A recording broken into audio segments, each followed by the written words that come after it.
How to Analyze People on Sight Through the Science of Human Analysis. The Five Human Types, by Elsie Benedict and Ralph Paine Benedict. Section 16 of Chapter 7, Part 1. Vocations for Alimentives. As stated in Chapter 1, alimentives are born for business. They can sell almost anything in the line of food, clothing, or shelter because they are so interested in them themselves. They can make them interesting to others. They like money for the comforts which money alone can bring, and business furnishes a wider field for money-making than any other. So the alimentive likes the commercial world for itself and for what it brings him. Sells things to people. The alimentive can deal with both people and things, but it should be in the capacity of selling the things to the people. Chances for money-making. The alimentives have the greatest opportunities today for making fortunes, and many of the multimillionaires of America are combinations of this type with the cerebral. This is due to the fact that the world must be fed, clothed, and sheltered, and the alimentive, more than any other type, excels in the marketing, manufacturing, and merchandising of these things. A good overseer. The alimentive makes an excellent overseer also. He is so genial, likable, and yet so bent on saving himself work that he can get more work out of others than can any other type. So he succeeds as a foreman, supervisor, boss, superintendent, manager, and sales department head. Capitalizes his comfort instincts. The alimentive loves comforts. He feels he must have them, because any man's success will be found to lie in the direction which most nearly satisfies his basic instincts. The alimentive succeeds by making the good things of life look so interesting to others, they are willing to buy them from him at the best prices. The alimentively inclined. Every man who is largely alimentive in type can sell commodities or oversee the work of others. Every woman who is largely alimentive can also sell the same commodities, oversee the work of others in her department, and become a good cook.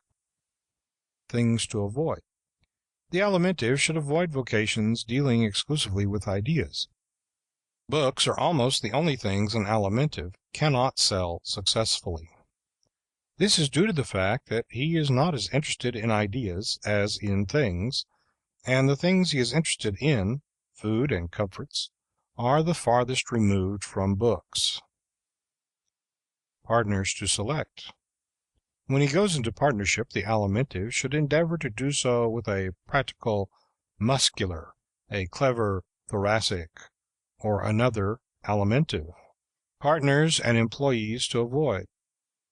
He should avoid as partners the pure cerebrals and the pure osseous. The former are too highbrow and visionary for him, and the osseous are too critical of his easy ways. Bosses to avoid. The alimentive, when looking for employment, should try to avoid the boss who is a pure cerebral or a pure osseous. The cerebral may be a good planner, but his plans and those of the alimentives will not work well together. The cerebral cannot see the alimentive's point of view clearly enough to forgive him for his too primitive methods. The pure osseous boss soon becomes disgusted because the alimentive is so lacking in system. He usually comes out all right in the end, but the orderly osseous is too exasperated by what he considers the alimentive's slackness to wait for the end. Localities to avoid. The alimentive should avoid all frontiers. He cannot work well without conveniences, and since these are few and far between in unsettled regions, it is much more difficult for him to be a success there. Vocations for pure alimentives: cooking, catering, nursing, merchandising of all food and drink stuffs, the conducting of cafes, restaurants, hotels, cafeterias, restrooms, and all places maintained for the ease, comfort, and feeding of mankind, are the general vocations for pure or extreme alimentives. Vocations for alimentive thoracics: the merchandising of the artistic, novel, and aesthetic in food, clothing, and shelter, conducting of tea rooms, confectionery stores, smart specialty and clothing shops, salesmanship of restricted residence districts, fancy cars, etc. Vocations for alimentive musculars: the merchandising of more practical commodities such as potatoes, meat, middle-class homes, durable clothing. Alimentive muscular women make excellent dressmakers. Vocations for the alimentive osseous: merchandising of farms, ranches, timber, lumber, hardware, bond salesmanship. Vocations for alimentive cerebrals: merchandising, manufacturing, and marketing of food, clothing, and shelter commodities on a large scale in world markets. This type combination exists in most of the world's millionaires. Part 2. Vocations for thoracics. The thoracic type works best with people. Every person in whom this type predominates will make his greatest success only in vocations bringing him into contact with people. The born entertainer. As we have pointed out, the thoracic is a born entertainer. His greatest abilities lie in the direction of the stage and all forms of its activities. Capitalizes his approbative instincts. The thoracic loves the approval and applause of others. He is clever, dazzling, often scintillating, brilliant, and magnetic. All these enable him to win fame behind the footlights, upon the screen, and in many lines of theatrical work. His gregarious instincts also enable him to make a success of work with others. Chances for money making. His chances for making a great deal of money are excellent. $1,000 a week is not an unusual salary for an entertainer, and the $1,000 a night singer is no longer a rarity. These always belong to the thoracic type, for reasons stated in Chapter 2. Chances for money spending. But when the stage gives him a large income, it also furnishes the companions and temptations for spending money freely. Even the thoracic of fame seldom has much money. Also, his own irresponsibility makes it difficult for him to save. Work to avoid. The thoracic should avoid every line of work which has to be done the same way day in and day out. He must avoid routine in every form. Monotonous work is not for him. Things to avoid. Things the thoracic must avoid are the mechanical, for these demand to be used in the same way always. The thoracic does not like to do anything over and over. Should not work alone. The thoracic should never work alone. He should not go into any vocation where he is separated from his fellows. The loneliness and drabness of working away from people are fatal to his best effort. Business partners to select. The thoracic should select muscular business partners because of their practicalizing influence. Second choice for him is an alimentive partner, and third is a thoracic like himself. Partners and employees to avoid. The thoracic should avoid osseous employees and osseous partners, for the reason that this type can no more understand the thoracic than it can understand the easygoing alimentive. These two types are at opposite ends of the pole, and to blend them harmoniously in any relationship is almost impossible. The thoracic employer, who always wants things done instantly, is maddened by the slow, unadaptable osseous employee. Bosses to avoid. For the reasons stated above, every thoracic person should avoid working for extremely bony people. The osseous is as much irritated by the rapid-fire reactions of the thoracic employee as the thoracic is by the slowness of the osseous. Localities to avoid. The thoracic individual should avoid all localities which would cut him off from his kind. He should never, except when combined with the osseous in type, live in remote regions, on the edge of civilization, or too far away from neighbors. Companionship is always essential to his happiness and success. Vocations for the pure thoracics. Art, advertising, comic opera, grand opera, concert singing, the stage, the screen, and all forms of high-class reception work are the lines for pure thoracics. For thoracic alimentives, medicine, merchandising of artistic, aesthetic commodities, life insurance, moving pictures, novelty salesmanship, and demonstrating. For thoracic musculars, vocal and instrumental music, interior decoration, politics, social service, advertising, athletics, and design. For thoracic osseous, landscape gardening, scientific research, the ministry. For thoracic cerebrals, authorship, private secretaryship, education, journalism, musical composition, publicity work, photography. Part 3. Vocations for musculars. The muscular works best with things. He does not sell them as well as does the alimentive, for the things he is interested in are not the things that sell, but the things that move.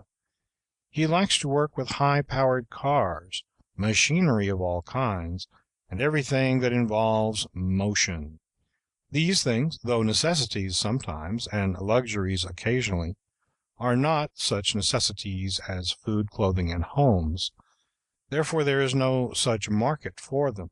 The automobile has almost made itself a necessity, but even it is not yet as necessary to human happiness as food, clothing, or shelter. The born mechanic and inventor. The muscular is the born mechanic and inventor. He enjoys working with things he can handle, mold, change, construct, and improve with his powerful, efficient hands. Most of the mechanics in the world are musculars, and every inventor has the muscular element strongly marked in him. Chances for money making. The muscular's chances for making money are not as great as those of the alimentive, for the reason that he deals best with things the world can sometimes get along without. His money-making chances are not as great as those of the thoracic, for he is not fitted to win the public favor, which comes to the latter. Also, the muscular's vocations are not as well paid as those of the two former types, unless his inventions are successful. The orator. Oratory furnishes one of the best fields for the muscular's money-making and fame-achieving opportunities. Every man and woman who has acquired fame or fortune on the public platform has much of the muscular type in his makeup, always, however, in combination with the cerebral. Capitalizes his activity instincts. As shown in Chapter 3, the muscular, like the other types, capitalizes his chief instinct. In his case, it is the instinct of activity. The muscular likes activity, so he likes work, and because he is a good worker, he nearly always has work to do. The muscularly inclined. Every person muscularly inclined can make a success at something of a practical nature. In the handling, running, driving, constructing, or inventing of machinery. Things to avoid. The muscular should avoid all vocations which confine him within small areas, pin him down to inactivity or sedentary work. Business partners to select.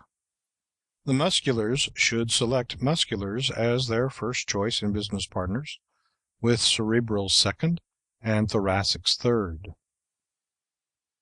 Partners and employees to avoid. The muscular should avoid the osseous partner, the osseous boss, and the osseous employee, because his pugnacity makes it almost impossible for him to work harmoniously with this type. Localities to avoid. The muscular can work in almost any locality, but he should avoid every place which keeps him too closely confined. Vocations for pure musculars. The driving of high-powered cars, airplanes, machinery of all kinds, and work with his hands are the lines in which the average muscular is most often successful. Other lines for him are construction, civil engineering, mechanics, professional dancing, acrobatics, athletics, and pugilism. Women of this type make splendid physical culture teachers and expert swimmers. For muscular alimentives. The manufacturing and selling of practical foods, clothing, and shelter, also politics.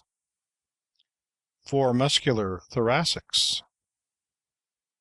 Advertising, sculpture, osteopathy, athletics, exploration, medicine, baritone and tenor singing, instrumental music, politics, social service, transportation, designing, and dentistry. For muscular osseous. Construction, bridge building, office law, policemen and policewomen, mechanics and mining. For muscular cerebrals. Architecture, art, journalism, trial or jury law, oratory, surgery, transportation, teachers, and tragedians also come from this type. Part 4. Vocations for the osseous. The osseous man or woman can do his best work with things. Those with which he works best are lands, forests, the sea, the plains, mountains, and certain kinds of mechanical things. Instead of combining things and people in his work like the alimentive, machines and people like the muscular, or people only like the thoracic, the osseous must not only confine himself almost exclusively to working with things, but he must work with them away from the interference or interruption or superintendence of other people. Capitalizes his independence instinct.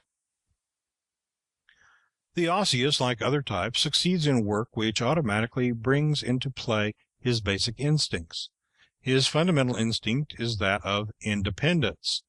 He never succeeds signally in any line of work in which this instinct is repressed or thwarted. He chafes against restriction.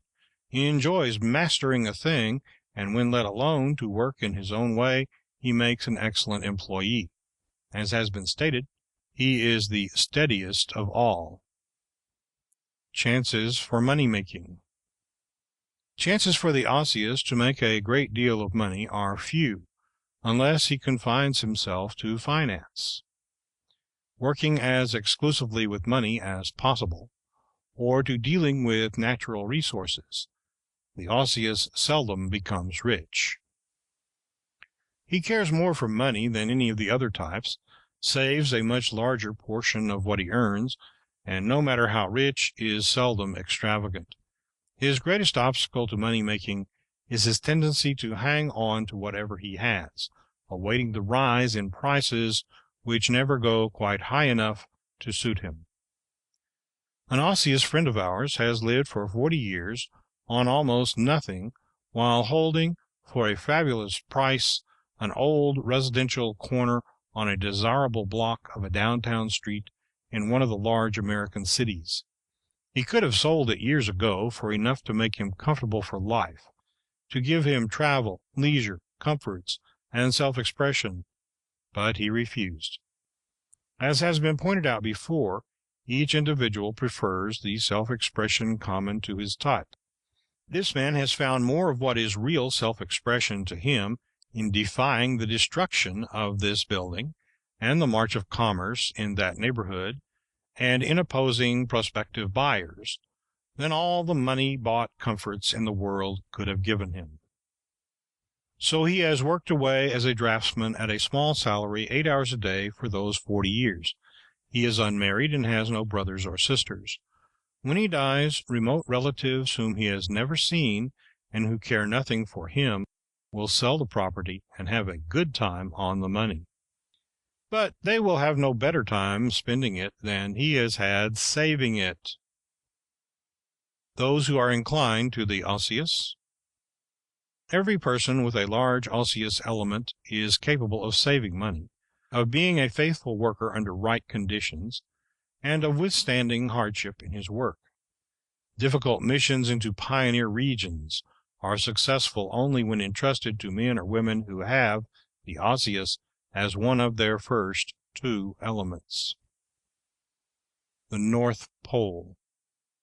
It is a significant fact that all the men who have made signal efforts at finding the North and South Poles have possessed the bony as a large proportion of their makeup. No extremely fat man has ever attempted such a thing.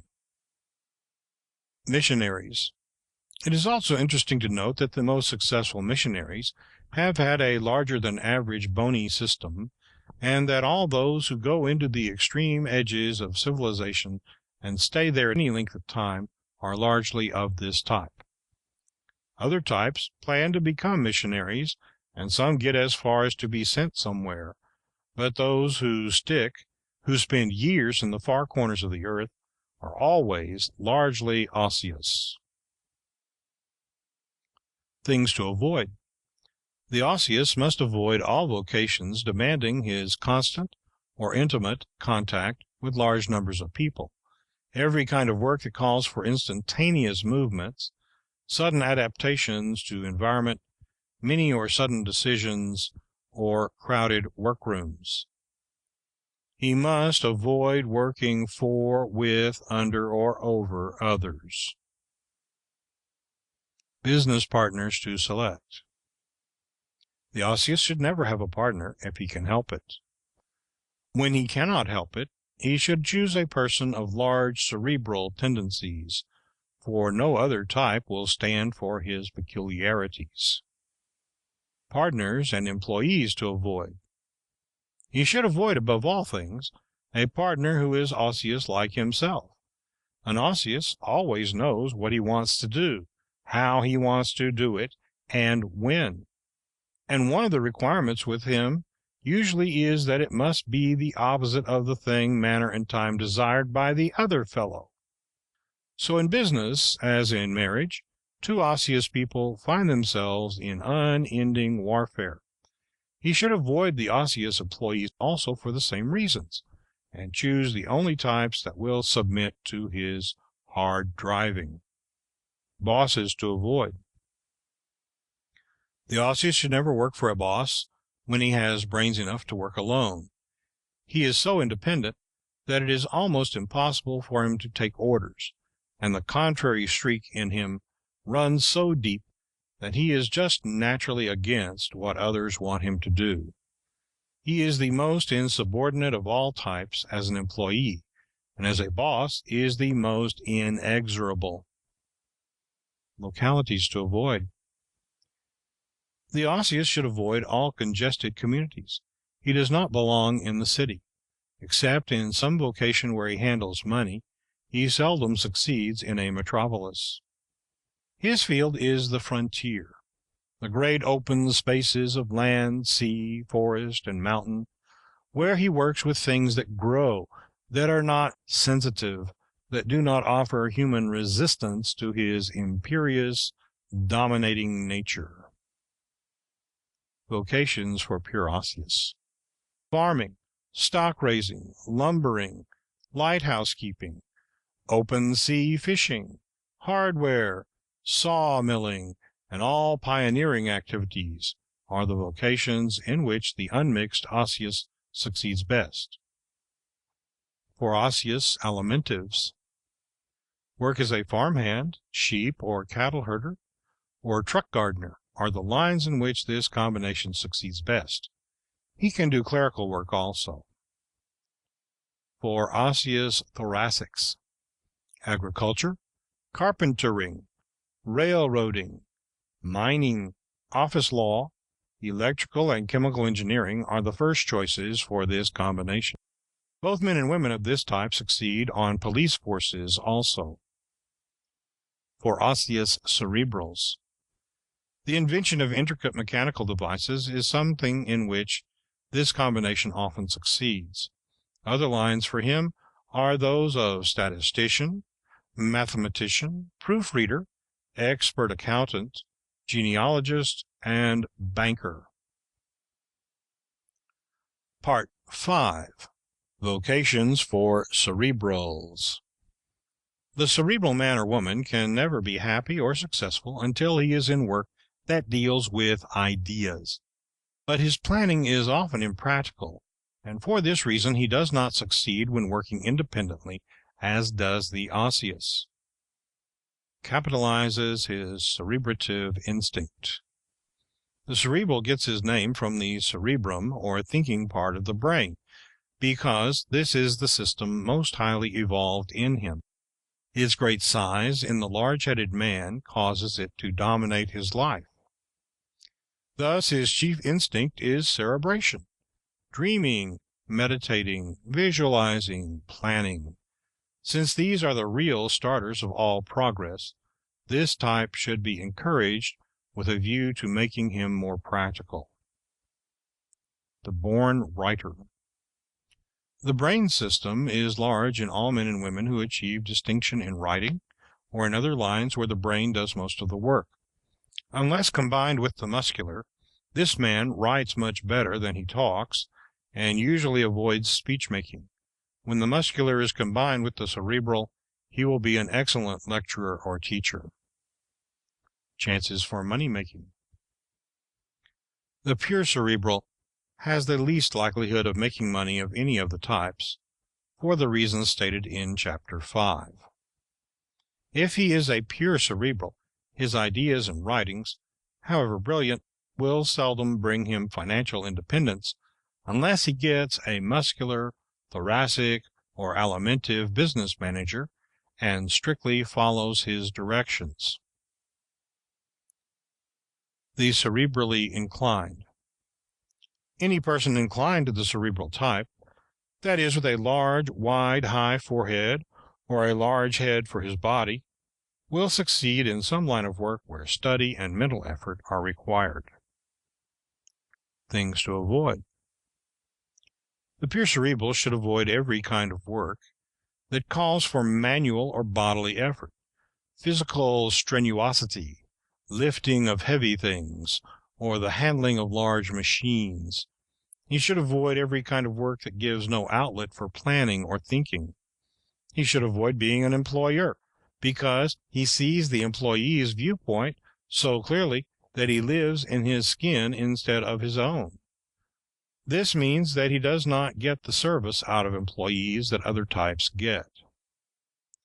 He is not fitted in any way to rule others, dislikes to dominate them, feels like apologizing all the time for compelling them to do things, and is made generally miserable by this responsibility.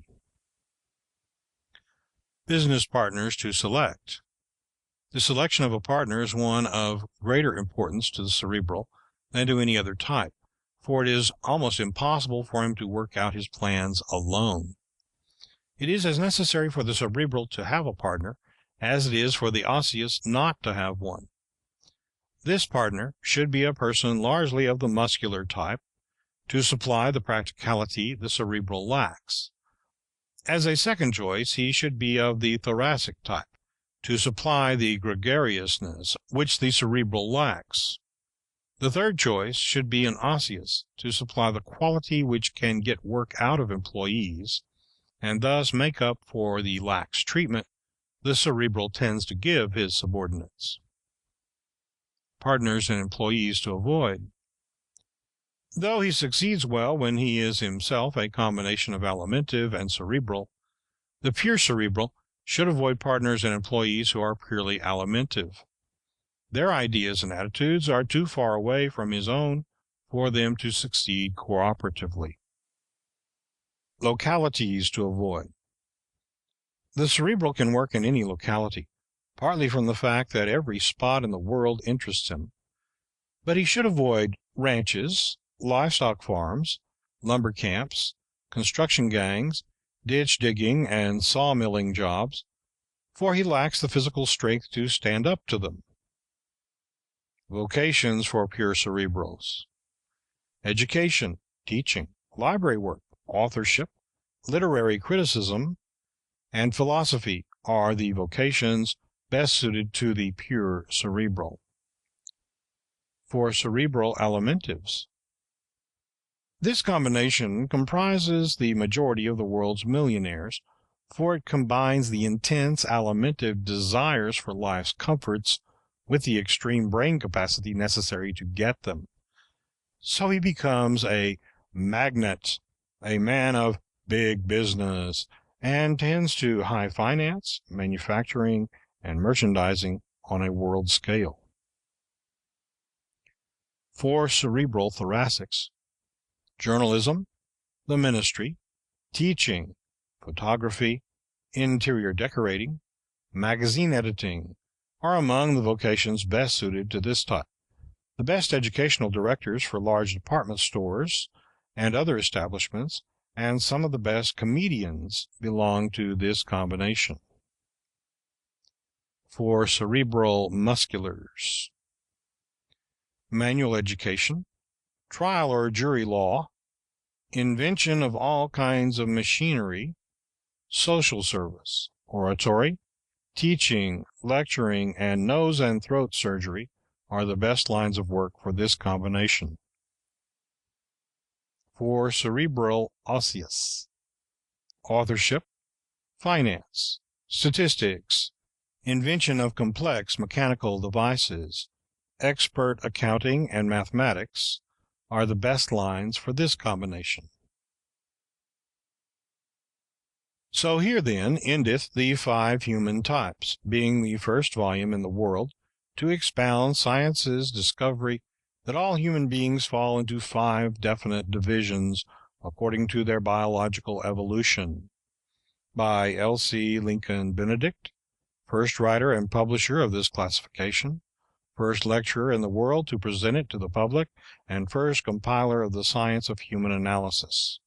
Also by Ralph Paine Benedict, whose knowledge and cooperation inspired the doing of all these, printed and made into a book by the Roycrofters at their shops, which are at East Aurora, Erie County, and State of New York, in the year 1921. End of section 16 of chapter 7. End of How to Analyze People on Sight Through the Science of Human Analysis, The 5 Human Types by Elsie Lincoln Benedict and Ralph Paine Benedict.